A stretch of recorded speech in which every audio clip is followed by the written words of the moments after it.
conquête de la souveraineté passe avant tout par l'exploitation des ressources nationales au profit de nos populations.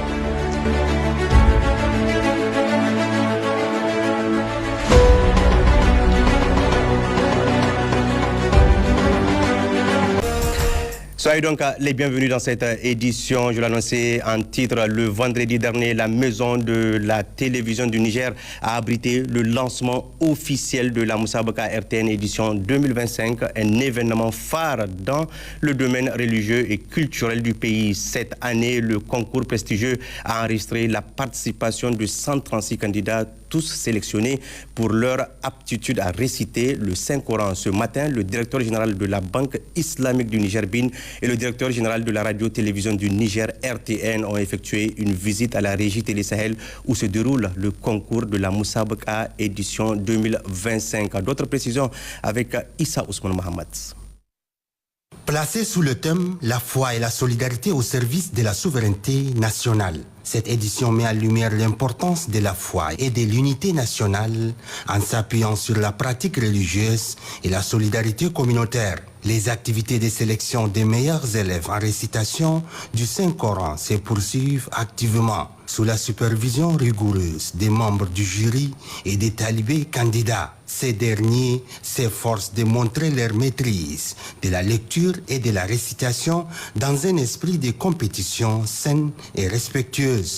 Pour s'assurer du bon déroulement du concours, le directeur général de la radio-télévision du Niger RTN est le premier responsable de la Banque islamique, très salué par la RTN. Venez vous remercier d'abord pour cette opportunité que vous donnez à la Banque islamique d'accompagner l'édition 2025 de la Moussabaka.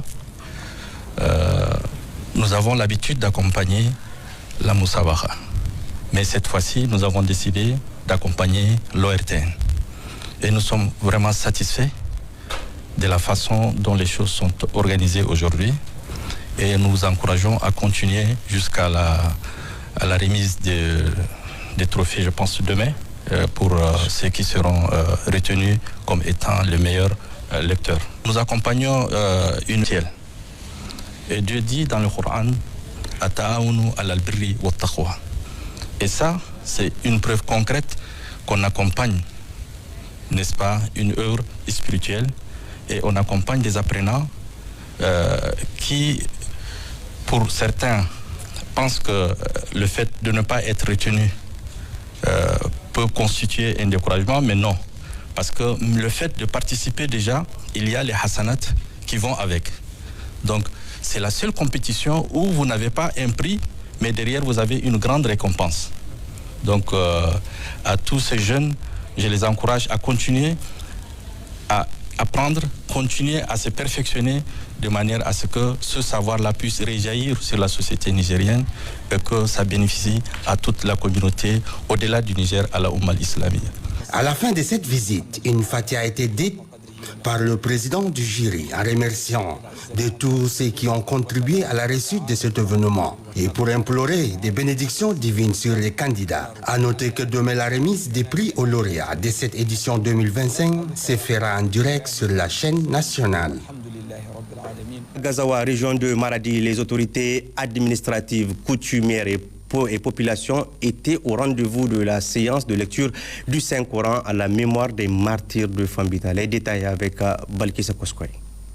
Dans un contexte empreint de tristesse et de douleur, la lecture du Saint-Coran organisée par le préfet de Gazawa revêt une signification particulière. Cet événement, initié pour implorer la miséricorde divine sur les âmes des citoyens tués par des bandits alors qu'ils priaient, s'inscrit dans une démarche spirituelle profonde marquée par l'unité et la foi collective. Ensemble, implorer le Tout-Puissant, le Miséricordieux, lire complètement le Coran pour que les âmes de nos martyrs reposent en paix, que le paradis soit leur dernière demeure. La prière en islam est un acte sacré de dévotion et le fait que ces citoyens aient été victimes de violences alors qu'ils s'adonnaient à cet acte de piété souligne l'atrocité du crime commis.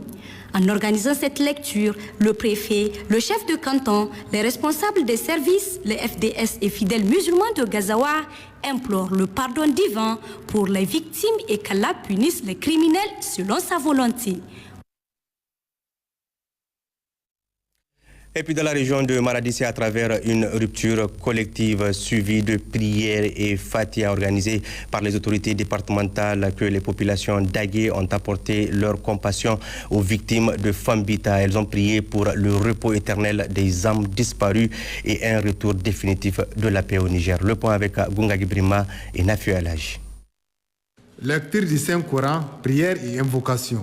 Une soirée riche en adoration. Et c'est dans la plus grande communion que les différentes couches socio-professionnelles du département d'Agué se sont retrouvées autour du préfet du département, Mme Bernazou Hawassani, pour une rupture collective de jeunes suivie d'une prière à la mémoire des martyrs de Fambita. Et ils étaient nombreux à répondre à l'appel du préfet. C'est l'occasion aussi de présenter toutes nos condoléances et de souhaiter un prompt rétablissement aux blessés suite à l'attaque qui a eu lieu à Kokoro. C'est l'occasion aussi de remercier toute la population d'Agué qui a honoré de sa présence les leaders religieux, les autorités coutumières, les cadres techniques, les jeunes, les femmes qui nous ont accompagnés. Un moment de convivialité, de partage, de solidarité, mais aussi pour prier Allah le Tout-Puissant pour qu'il protège le Niger et son peuple et pour la paix et la cohésion sociale. Restons toujours à Maradi, cette fois-ci avec l'administrateur délégué de la commune de Tchibiri qui a également organisé une séance de lecture du Saint-Coran suivie de doigts à la mémoire des victimes du village de Fambita. Aminata Ali et Youssouf Suleiman pour le compte-rendu. Initié par l'administrateur délégué de la commune urbaine de Tchibiri, l'adjudant-chef Amadou Issaka, au palais du sultan Diogobir, cette séance de lecture du Saint-Coran suivie des invocations à la mémoire des victimes du village de Fambita de la commune rurale de Kokorou, lâchement assassiné le vendredi dernier. Une rencontre qui a regroupé les victimes de cette barbarie soit accueillie dans le paradis éternel et un prompt rétablissement aux blessés. C'est vraiment pour le drame qu'on a fait à Fambita, pour le repos de l'âme de nos frères qui sont tombés vraiment en la période de vendredi. C'est pour retrouver la paix, parce que seule la paix on ne peut rien faire. L'appel que je lance, que tout le monde soit vigilant et que tout le monde, à chaque prière, de nous mettre Fatiha pour lutter contre le terrorisme. Des Fatiha ont été dites afin que de tels actes ne se reproduisent plus dans notre pays et dans les autres pays de l'Alliance des États du Sahel. À Gaïa également, la population s'est fortement mobilisée hier matin à la grande mosquée de Gaïa pour une séance de Al-Qunut à la mémoire des victimes de Fambita. Le point avec Rachida Nawada.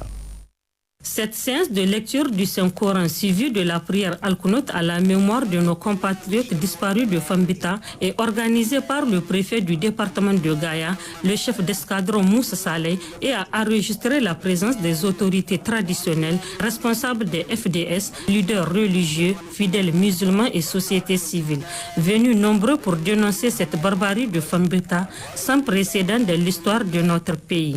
Après la lecture du Saint-Coran et les deux unités de prière, dans son sermon, l'imam de la grande mosquée de Gaïa s'est levé contre ce massacre de Fambita qui ne cadre pas avec la religion musulmane, tout en invitant l'auditoire à préserver la paix, la cohésion sociale et l'unité nationale. Le chef de canton de Gaïa, l'honorable Rouman Moussagani, ainsi que l'administrateur délégué Bachir Moussasala ont mis cette occasion à profit pour une fois de plus rappeler à la population d'intensifier les prières et invocations, mais également de collaborer davantage avec les FDS afin de relever le défi sécuritaire. En prenant la parole, le préfet de Gaïa s'est d'abord acquitté d'un honorable devoir, celui de transmettre à la population du Dendi les plus vives salutations et encouragements de nos dirigeants. Cette prière est organisée de manière simultanée dans toutes les 6 communes qui comptent le département de Gaïa. Nous devons implorer Dieu, le Tout-Puissant, pour qu'il descende sa colère contre les auteurs, complices et sponsors de cet acte ignoble, que leur âme repose en paix et un prompt rétablissement aux blessés. Ce moment de dévotion de la communauté du Dendi s'est achevé par une offrande au Seigneur de l'univers pour protéger le Niger et son peuple contre les ennemis internes et externes. Et puis les populations de Djoundjou, région de Dosso, autour de leurs autorités administratives et traditionnelles, ont fait des doigts ce matin pour implorer la bénédiction d'Allah afin qu'il protège le Niger et prononcer une autre fatia pour le repos des illustres disparus lors de la récente attaque de Fambita. Ali Hashimou et Haris Garba. C'est le palais royal de Djoundjou qui a servi de cadre à cet important rassemblement religieux à regrouper des imams, des fervents marabouts de Djoundjou, Karakara, Zabori, ainsi que les autorités administratives, traditionnelles et responsables des forces de défense et de sécurité du département de Djoundjou. Font suite à l'appel de plus haute autorité du CNSP de faire partout au Niger des prières collectives pour implorer la bénédiction du Tout-Puissant Allah afin qu'il accorde le paradis éternel aux victimes de Fambita, Kokorou dans le département de Terra. Propos relayés également par le préfet du département de Djoundjou. Permettez-moi de m'acquitter d'un devoir, celui de transmettre les salutations des plus hautes autorités du pays, notamment son Excellence le général de brigade Abdrahmane Tiani, président du Conseil national pour la sauvegarde de la patrie, chef de l'État, les membres du CNSP et de son Excellence Ali Mohamed Lamine Zen, Premier ministre. Il s'agit non seulement de prier à la mémoire des Julius disparus, mais aussi de condamner cet acte anti-religieux et implorer la colère d'Allah contre les auteurs complices et sponsors de l'intérieur comme de l'extérieur. Ce crime perpétré ne peut être ni moralement accepté, ni religieusement, comme le recommandent les versets coraniques, les hadiths et la Bible. Ces marabouts et imams, ainsi que les chefs de canton de Zabori, Karakara et Djoundjou ont tour à tour pris la parole, qui pour des doigts, qui pour exprimer leur ferme mécontentement et condamner avec la dernière énergie les événements de Fambita, Kokorou et surtout implorer Dieu pour qu'il protège davantage les pays membres de l'AES contre toutes les forces du mal, d'où qu'elles viennent, en interne ou externe. Et puis à l'instar de plusieurs localités du pays, la communauté musulmane de la commune rurale de Sambera, région de Dosso, a elle aussi organisé hier une séance de lecture du Saint-Coran suivie de Fatia en la mémoire des victimes du village de Fambita. Man Alaïsido pour le compte-rendu. Rappelons d'abord que c'était le vendredi 21 mars 2025 que le village de Fambita dans la commune rurale de Kokorou, département de Terra, a été victime d'une attaque barbare menée par des groupes terroristes lourdement armés qui ont ouvert le feu sur des paisibles citoyens qui accomplissaient leurs devoirs religieux. Cette attaque s'est soldée par plusieurs morts avec des blessés graves et d'importants dégâts matériels.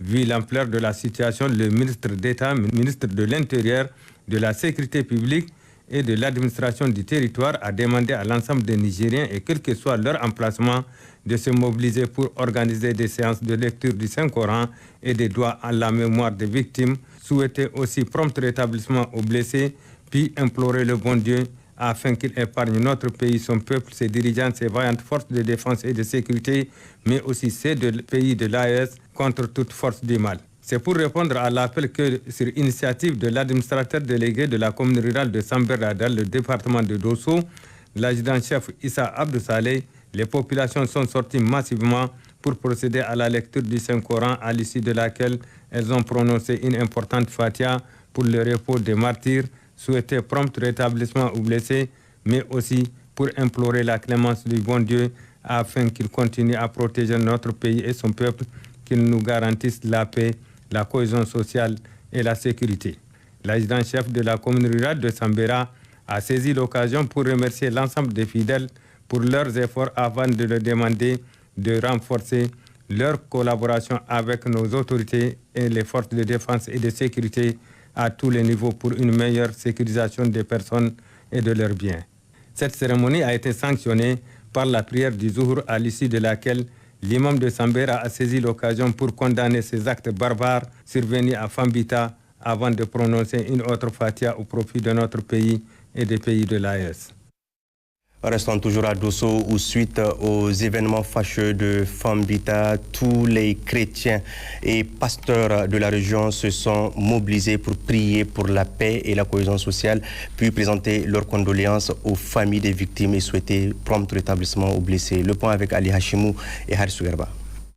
La communauté chrétienne de Dosso s'est mobilisée hier dimanche pour une prière collective où tous les pasteurs de Dosso ont été conviés. Ensemble, ils ont prié pour le Niger.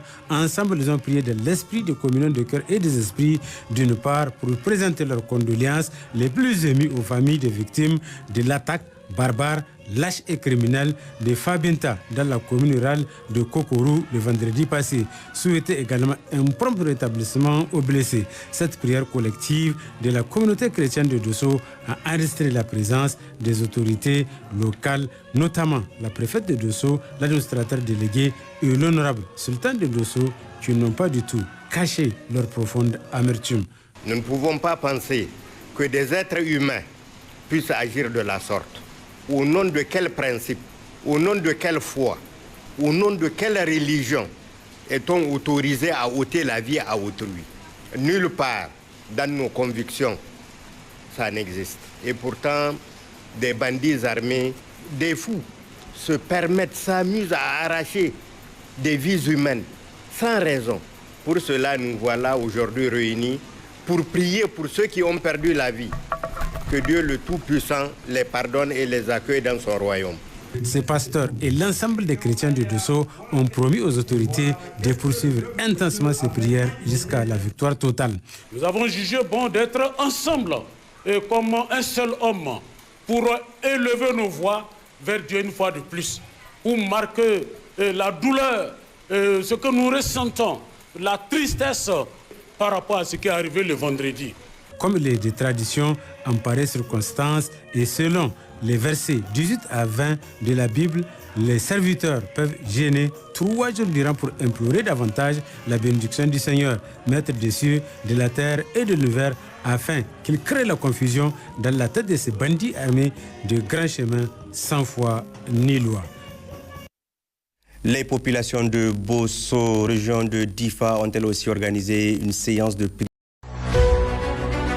La conquête de la souveraineté passe avant tout par l'exploitation des ressources nationales au profit de nos populations.